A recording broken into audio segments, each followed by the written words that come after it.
So we are Casa Verde Imports. We are Brian and Jennifer Green, and we have been in business for 5 years now. 5 years, yeah. We're a bricks and mortar business. All of our pieces are handmade and they're all individually painted. I really believe you have to come in, you have to pick up the piece, you have to feel it, you have to get connected with the person who made it. The handcraft connection is very important to me. The cultural connection is very important to me. Well, they're not what you expected, and we get that all the time. And this is what we're trying to, with our business, is you gotta come in, you gotta see it one time before you can judge it. The sign doesn't say enough, the online presence doesn't say enough. People come in here and the colors, wow, look at this, look at this. We hear people walking out of our store telling people that are walking into our store, you have to go through twice. You have to do it twice. You don't see it all the first time. And our store is not as busy as our other location was. So we have less product out on display here to give more room for people when they come in. But yeah, we get great feedback from people that have been in our store for the first time, not knowing what we have. Well, to be honest, we got shut down in November of last year. So during the second lockdown, we were spending most of our time jumping through hoops because of being self-employed. We had to, try and source out somebody to help us make this happen. That was months of work. Time. That was hundreds of emails, yeah. Hundreds of phone calls, back and forth, call this guy, call that guy. It was a big impact. We lost our retail space that we had in Aurora.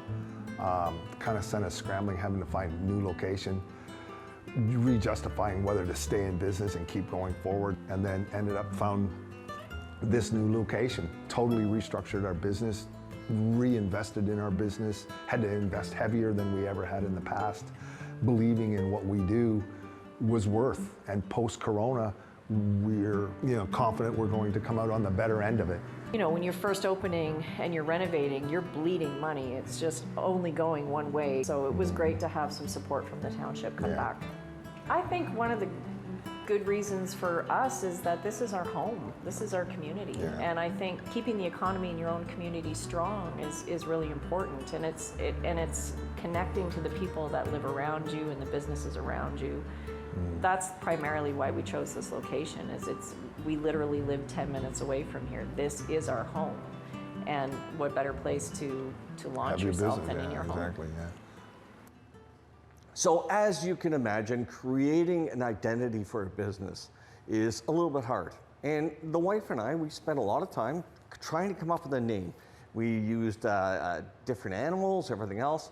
And this one particular day, we're driving down the highway, heading towards Niagara. We wanted to go look at some barrels that were being made down there.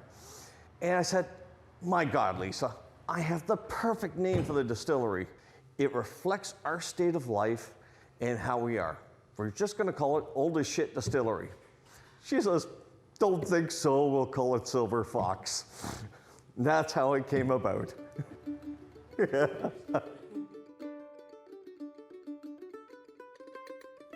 Welcome to Silver Fox Distillery. So we've been here a little over a year and a half. My name is Mark Townsend. My wife is also a partner in this business, and we make spirits. In our first year, we won 13 awards, and we have the awards up on the wall behind us, including top 5 distilleries in North America, 2 years in a row. We have customers come in, we do tours, we do tastings. We're more after flavors. So we opened up February the 6th of last year, and that's when I started growing this, my first beard ever. So we opened up February the 6th for 2 weeks, and then the COVID hit, and the cry went out. So we started getting calls from the hospitals, the frontline workers, and we completely pivoted everything we did right into making sanitizer. Most of the distilleries have been functioning, established for quite a while, so they had a lot of what's called scrap alcohol. So they had a lot of that they could use and switch over pretty quick. We didn't have that. We had a few totes that were ready for barreling our whiskey, and we just looked at it and gone, okay, we'll rerun this and bring it up to 80% alcohol. And that's what we're doing for sanitizer. And then we started production of sanitizer ever since. So for 6 months, we were straight sanitizer production. And we were making it from fresh. So when I was in here 18-hour days, I actually slept under the stills. It was quite a bit of a workout. But some of the advantages are a lot of people got to know where we were in need. As the police, the ambulances drove by, we just ran out the bottles to them. We delivered to the hospitals and the frontline workers. So that's part of our life. You know, when that call comes in, when the need comes in, we're jumping into it. That's what we are, that's what we do. Even as Fox Distillery, it's a brand new establishment. Your first 2 to 3 years is just a struggle of building the business. And then you start looking at how you can give back to the community. And you know, being able to do that right off the bat, it was a great feeling for us. I mean, it fills us with joy. So the township has, I would say, bent over backwards. And the people of Arthur have been unbelievable. We had people we don't even know from downtown, residents of Arthur, bring us dinner. They would show up with a home-cooked meal, leave the plates, and not even want to thank you for it. They just brought it to help us out. And you don't get that in a city. You don't get that in larger communities as a rule. It's the small town and this area, the Wellington area, that is just amazing for its people. Hi, I'm Sheila Faulkner.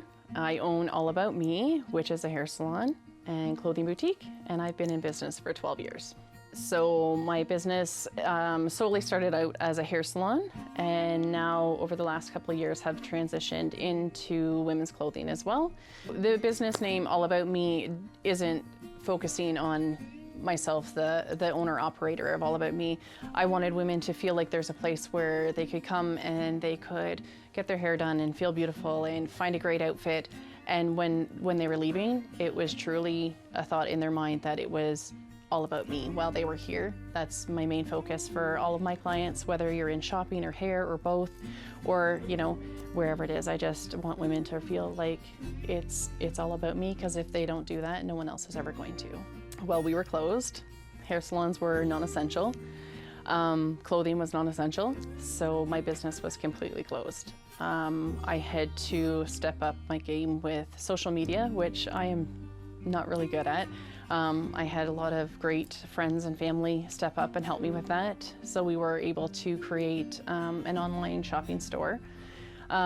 Still difficult with not being able to try clothes on or returns and all of that, but it's just kind of put a different spin on the business. And now that we're open again, just trying to do what we do. With not having people physically allowed in the shop too, there's definitely people that jumped on and started supporting the store that hadn't before, whether it was just new to them, how much inventory we actually had, or the convenience of having the e-commerce store, and they were able to just go on and pick out what they like, and we had it ready for them. Well, I have a lot of very loyal customers and clients that have supported me right from day one. Now that we're back open, everyone's booking their appointments, they're coming in shopping, they're using the online shopping link in the e-commerce store. And it's nice to know that you kind of have that support behind you, and hopefully now that we're open, we're gonna make it through. It's a guessing game at best, but you know, we're here and doing what we can and hoping that we can continue. This town is what helped raise me. The stores, the business owners, the service groups, you know, it was them that were supporting my Little League, supporting my swim team. This town raised me. So now that I don't live here anymore, however, I was able to purchase this building that my grandfather built in the 60s, which was pretty cool. I feel that it's kind of my duty just to give back to the community that raised me, and to be able to shop local and support local. That's where our future lies. That's where the generation's going to continue doing what we've done to get this far. So it's important to me, because there's a lot of businesses that aren't going to make it through.